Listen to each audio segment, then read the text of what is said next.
Hey guys, welcome back and happy Wednesday. All right, guys, well, we're back to talk about the Real Housewives of New York. No, not the legacy version, but the version that is the reboot. And Lizzy Savesky, we heard that she left over what was originally said to be anti-Semitic remarks, and who actually knows what went down. But now Page Six and every single media outlet, they have a different story. And they're saying that she actually left RHONY after behind-the-scenes controversy. So I don't know what that means, but we're about to figure it out. Now, with that, guys, if you haven't already, go ahead, smash that like button. If you're not subscribed, get subscribed. Don't forget to hit that notification bell. And I know that tomorrow's Thanksgiving. We are dropping a hot, messy topics tomorrow at 12 p.m. It was funny because I was talking to somebody and they're like, Adam, it's Thanksgiving. People are spending time with their families. Like, nobody's watching YouTube. But I'm like, on the contrary, I feel like this is the best time to watch YouTube because we have sports on, we have the football, we have people in the kitchen, and we have cooking going on, and you put on some YouTube.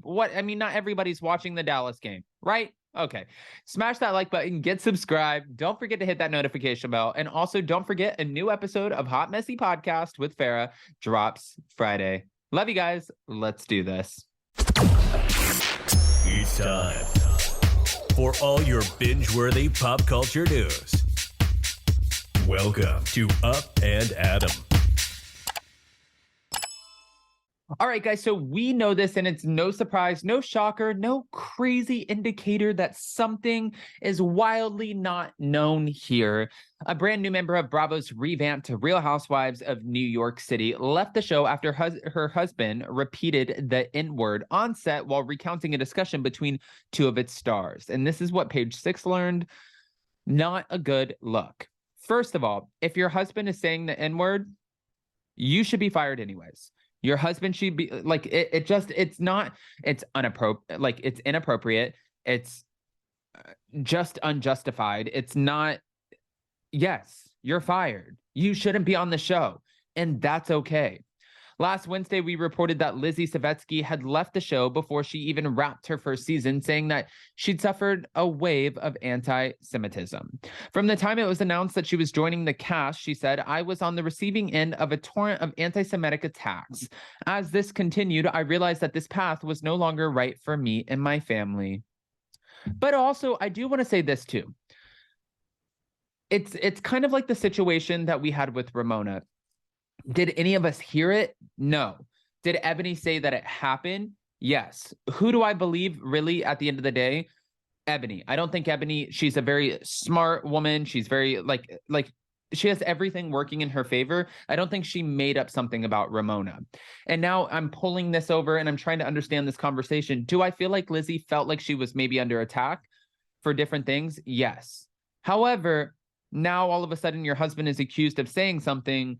It makes you in question, for sure. And it makes me wonder, are you leveraging and saying, well, I was also attacked and trying to get ahead of the narrative. That way you can control the narrative and it plays out in your favor. I do wonder, only because she's a social, media influencer, and this all affects her business at the end of the day, promotions, things like that. Like if you're out here and your husband is saying these disgusting things, I'm sure brands are not lining up to be like, oh my God, Lizzy Savesky, let's do the damn thing.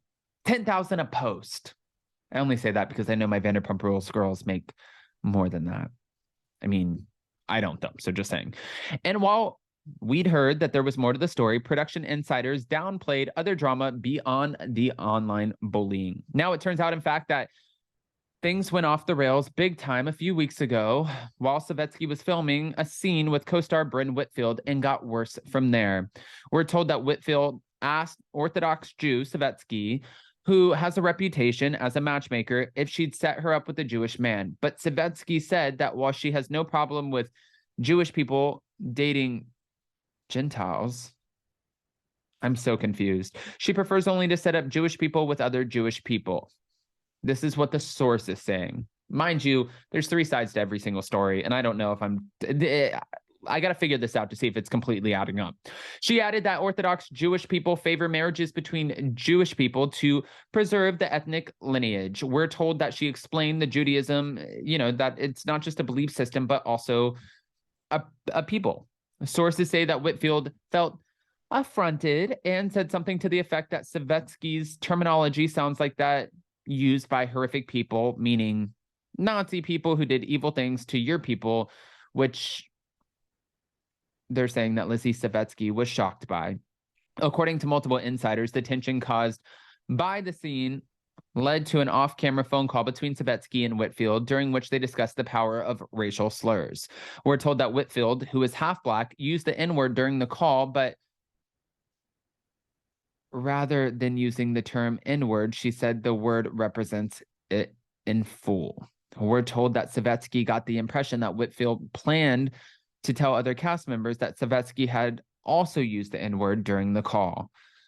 Yeah, this is, I mean, just a not so great way. Obviously, this is just a really disgusting way to enter anything. And it sounds like if I had to guess, I feel like it sounds like she got her taste of reality TV and that it's a dirty game and people play dirty and it's consuming. It consumes you. It takes over your life. It doesn't stop. It's like, yes, all of it, all of the things. Sources say that Savesky's husband, Dr. Ira Savesky, was outraged and reported the alleged incident to the show's producers, but we're told that when he recounted the call, Ira also said the actual word rather than saying the N-word. We heard that he later apologized, but the damage was done, and we're told that when it's, coming down to the conversations beginning about the pair exiting the show, well, this was around the same time. Insiders were keen to point out that Savesky really did also experience an overwhelming volume of anti-Semitism online, and that the N-word incident alone was not the sole reason for her leaving the show. This just sounds like a completely... somebody's wrong here. I'm just curious, like, if you could be a fly on the wall, and honestly, I probably wouldn't want to be a fly on the wall, even though I just made that sort of comparison, I guess, but I think that this is totally disgusting all the way around. I think that anybody potentially using the N-word or being anti-Semitic, all of it, it's just gross. And it's like, we're in 2022, guys. We're going into 2023. Why? Why? The hate. Why? I don't get it. The episode is something of an irony. Before the latest season of The Real Housewives of New York, we had the last season, and the network had been getting heat because of its all-white cast. In an attempt to readdress the issue, producers added the show's first Black cast member, Ebony K. Williams. But that experiment ended in disaster. This is page 6, not me. When Williams accused a fellow cast member of racism, sparking a major third-party investigation that effectively ended the show as we know it. Bravo announced in the spring that it planned to overhaul the show with a brand new racially diverse cast. Now, the network appears to have stepped straight into a race scandal, despite going to great lengths to avoid exactly just that. The cast now includes creative director Sai De Silva, model and philanthropist Uba Hassan, home renovation guru Anna Litchi, former J. Crew president Jenna Lyons, and fashion publicist and brand consultant Jessel Tank, and Whitfield. Okay. And they're saying that Bravo is declining to comment. Guys, I have so many questions to which I need so many answers. If you haven't already, go ahead, smash that like button. If you're not subscribed, get subscribed. Don't forget to hit that notification bell. I'm sending you all the best, the positive, everything, all of the good vibes for the holidays this week. I hope everybody gets to spend some time with their family, make some memories, and do all of the fun stuff.